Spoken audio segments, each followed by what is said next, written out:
Behind closed doors, history is often rewritten before the world even notices. The Middle East is once again standing at the edge of a defining moment.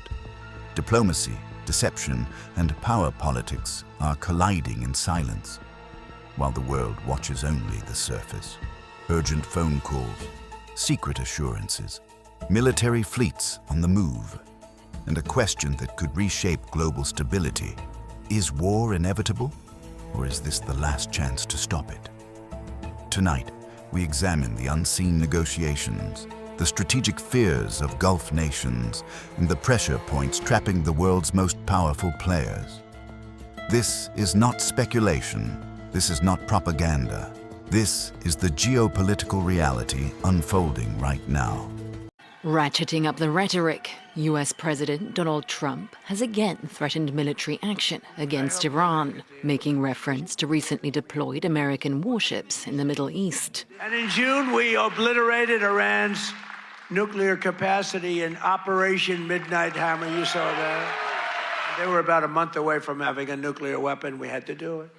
And by the way, there's another beautiful armada floating beautifully toward Iran right now. So we'll see.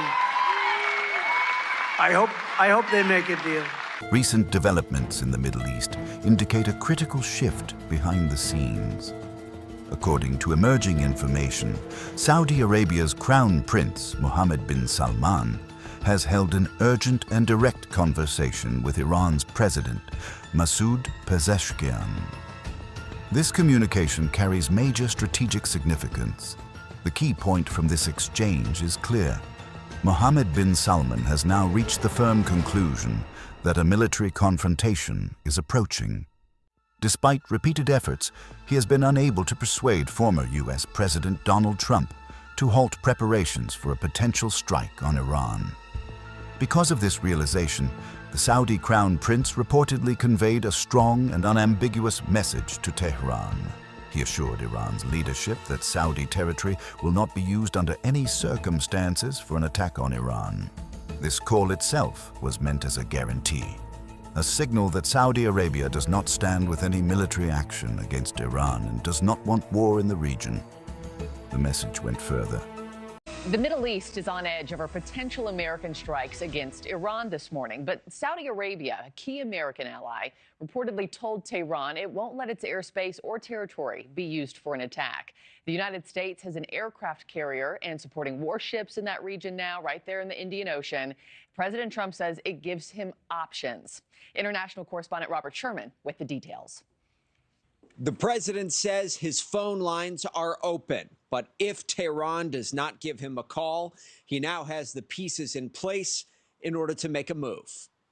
And in June, we obliterated Iran's nuclear capacity in Operation Midnight Hammer. You saw that. People have been waiting for 22 years to do that, and we were right at the end. They were about a month away from having a nuclear weapon. We had to do it.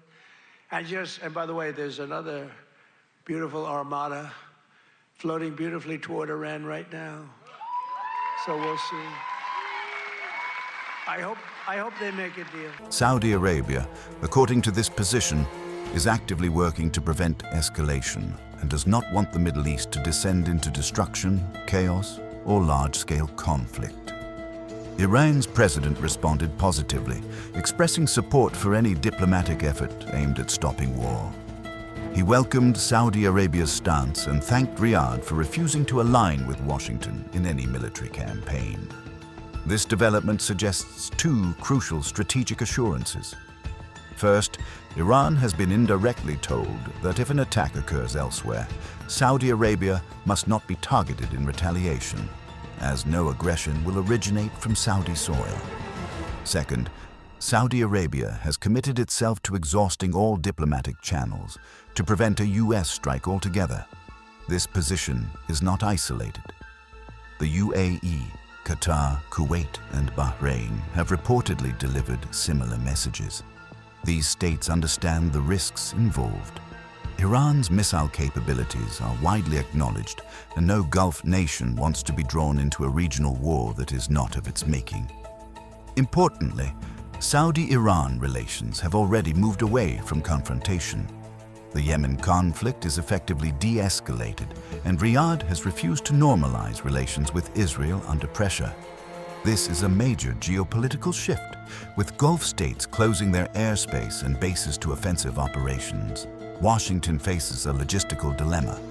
From where would such an attack be launched? Remote bases like Diego Garcia or Guam are far from optimal, and aircraft carriers in the region have already been openly identified by Iran as legitimate targets. Iran has issued warnings that U.S. naval assets would not be safe in the event of conflict. At the same time, the United States appears trapped between two undesirable outcomes. A long war would push oil prices beyond control, potentially $150 or even $200 per barrel, triggering global economic chaos, including serious damage to the U.S. economy itself. A short war, however, may fail to achieve Israel's core objective, dismantling Iran's leadership and reshaping the regional balance of power. Behind closed doors, indirect communication between Washington and Tehran continues, but so far it has produced no meaningful results. Military deployments are advancing while diplomacy struggles to keep pace. Iran has also made it clear that any Saudi-led effort to stop the war will be supported at the highest level in Tehran. Succession planning inside Iran has reportedly been finalized, signaling preparedness for all scenarios. Meanwhile, Israel remains on high alert. Its forces are fully mobilized, surveillance and drone operations intensified, and emergency measures activated. The atmosphere resembles the final moments before a historic escalation. Many fear that if miscalculations continue, this conflict could spiral into a regional catastrophe, or even a broader global confrontation. Another critical issue is credibility. If U.S. bases fail to protect regional allies, Gulf states may begin reconsidering their long-term military and financial commitments to Washington. The original purpose of these bases was protection, first from perceived Iranian threats, but today, those same states fear being dragged into a war they never wanted.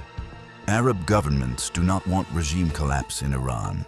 They understand that chaos there would destabilize the entire region and potentially make them the next targets. Over the past 72 hours, observers have noticed something unusual. Donald Trump's public rhetoric has grown noticeably quieter.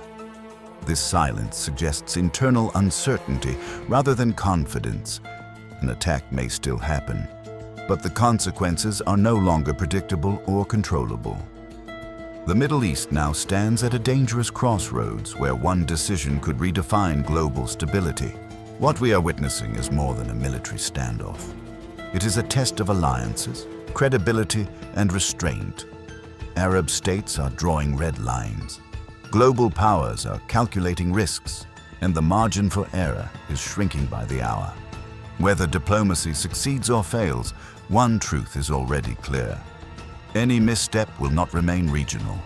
It will echo across the world. The Middle East has reached a crossroads. The next decision will determine whether the future is shaped by negotiation or by fire. History is watching, and so are we. Subscribe for deeper analysis. Like, share, and join the discussion in the comments.